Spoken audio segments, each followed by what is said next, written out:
Yes, hello. I assume you clicked on this review to know what Battle Princess of Arcadias is like. Well, think of it like being Persona 4. But hold your horses, there are a few key differences here. Imagine Persona 4, except that being gay was not an element that made Kanji a stronger, deeper character, and instead defined his character. It was all he was, and wasn't afraid to show it to anyone, regardless of situation or context. Imagine if all the characters were like this. Imagine if Chie was simply a tough girl, if Yukiko was just a shy introvert, and neither really went anywhere over the course of the game, even when the situation presented itself clear as day. Take Plumi, for example. Despite being the war maiden for an entire nation, she somehow seems to be curiously oblivious to the permanence of death. Then, when confronted by the revelation that both her now-deceased squire and all the people she's ever slain will never come back, nothing happens. Life continues on as if it doesn't even weigh on her conscience at all. Now, adding to that, instead of an audience surrogate character who you mold and shape through your actions to become both a unique part of the world around him and one of the most versatile fighters in your group, you're handed a character whose given personality is so lacking in drive, strength, personal motivation, or relatable human traits that you cease to remember he even exists. Well, that is until you realize his true strength. Imagine instead of carefully crafted and difficult battles that require you enter every encounter with a grain of caution, and carefully study the enemy so you can figure out the best strategy to keep your party alive, you're given real-time encounters that, while diverse in enemy variety, are completely undermined and thwarted by your character's basic attack combo. No exceptions, no stage hazards, no engagement, no skill, and absolutely no brain power necessary. Just keep using that combo until it lets you move forward.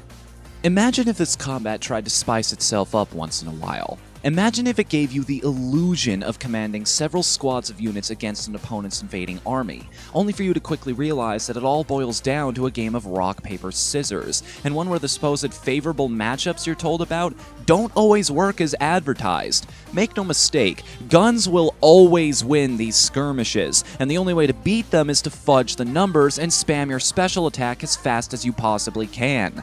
This completely drains the encounters from feeling special, because what they boil down to is the same thing you were already doing in the normal stages, except now you have to worry about an extra lose condition that you're never truly under control of at any given time. Compare this to any other strategy game, where smart calls and strategic positioning is the way to victory, outsmarting and outmaneuvering your opponent to achieve militaristic dominance. Here, if things go bad, your only real option is to set units to defend and hope you get another super move in time. There's another variant where you fight boss-sized monsters with your army, but now the interface becomes a problem. Cycling through the commands for your army requires way too many button presses to be effective, especially against opponents whose attacks only give you half a second or more to react. If you constantly attack, you run out of units too quickly. If you constantly defend, the battle takes an eternity. And there's also the fact that these stance change orders consume your special gauge to work, so even if you're some kind of miracle multitasker, there's a chance you won't even be able to use the command at all. Now imagine that Persona's beautiful aesthetic is gone. Instead of a 3D world made more vibrant and detailed by character portraits presented only during dialogue, that your characters are those barely animated portraits, trying to pass off various canned pictures and fancy fonts as showings of emotion. Imagine if you also had several cut corners in the world as well, featuring animations that either looked broken or clearly had frames missing, making them seem jerky and distracting. Now imagine if all this cost you $30. Does this still sound like a game you want to play? Well, good news. You're helping to set back this fanbase a decade by proving we'll buy anything NIS puts out for any price they offer.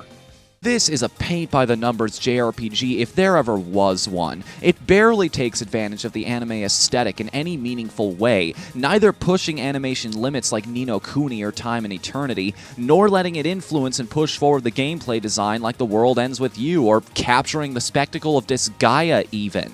Of course you can't have one of these without literal 10-minute long cutscenes either, but rather than using them to contextualize the game you'll be dropped into, they rarely serve any purpose outside of watching these doofuses continue to be doofuses, and show up far too often for that not to get extremely tiring without character progression. And I don't care what anyone says, just because you're the same gender as the people you're attracted to, it does not make being a raging pervert okay. For a game with characters that are one-number tropes that never grow or progress past who they are at the beginning of the game, no ambition in terms of storytelling conveyed through text or mechanics, gameplay that is consistently imbalanced so badly either for or against you at such random intervals it makes you question if beta testing ever even happened, and a lack of care for the finished product so deep they didn't even bother giving the English release of the game an English dub?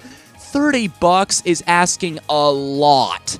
For half the price of a full retail game, and especially for something I can only download, you better deliver an experience that feels worth the price. Unfortunately for NIS, though, on the PlayStation Network, you can do infinitely better in this genre. So guys, pull me a solid, just this once, and go do it. Go play 3 good games for the cost of this one bad one. Send a positive message to developers, and stop supporting overpriced and underdeveloped crap like this.